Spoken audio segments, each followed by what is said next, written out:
Sometimes I won't leave the house because of what I see, and I'll try on 20 or so outfits because I can't decide what to wear because I hate myself when I look in the mirror.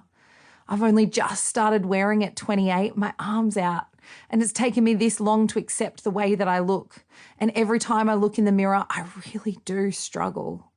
And every single person that I see and put myself next to, I compare myself to.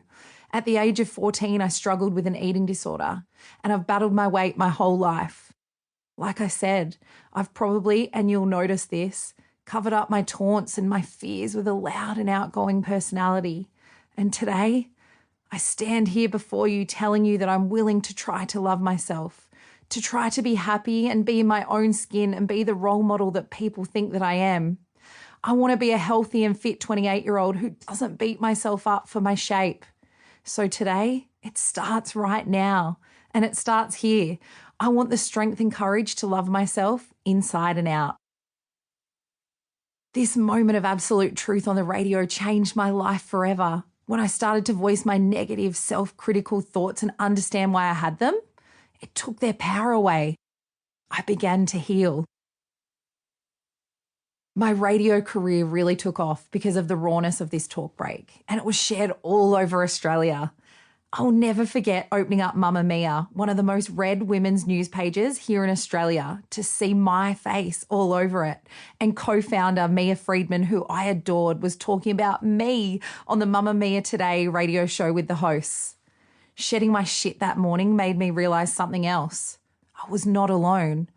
In regional radio, the phone lines didn't often ring because people were worried someone would recognise their voice, especially if they called in to talk about a personal topic like body image issues.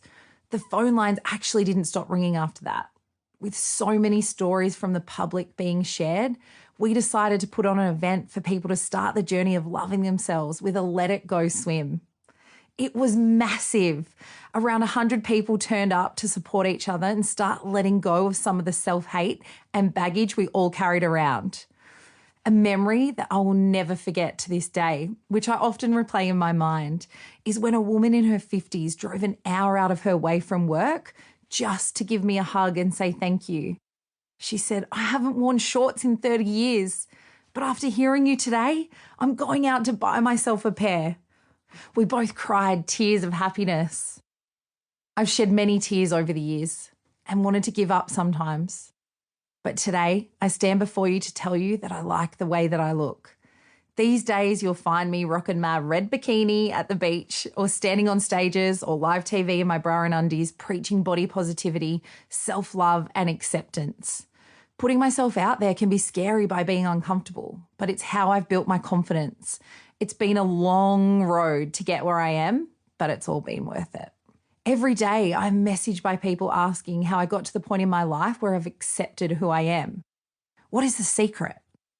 Well, I never really doubted or disliked my personality, so this is how I got by. But I constantly struggled with my body image, and this has caused debilitating anxiety for most of my 20s.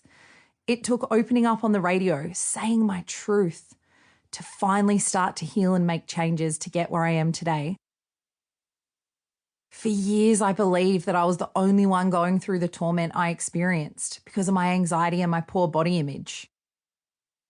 It was in those few moments on the radio when I was real, raw, honest, and vulnerable that the power of those thoughts was instantly taken away.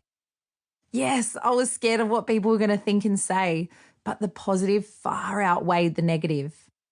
There is something hugely liberating about being honest and real about the way we feel.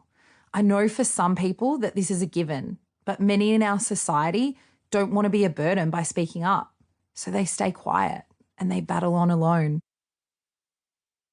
Being real, open, and vulnerable with the people you love is sometimes harder than telling a stranger, but I truly believe that vulnerability is the first step to releasing the power of these thoughts. It hasn't been an easy road. I remember my mate Wayne sitting me on the couch after I spoke out. He had some pretty wise words that I'll never forget. He said, "You know you need to walk the walk. Talking the talk is the easy part. You can't open up and declare that you're just going to start to love yourself without putting the work in." He was right. Things weren't just going to change after speaking out. So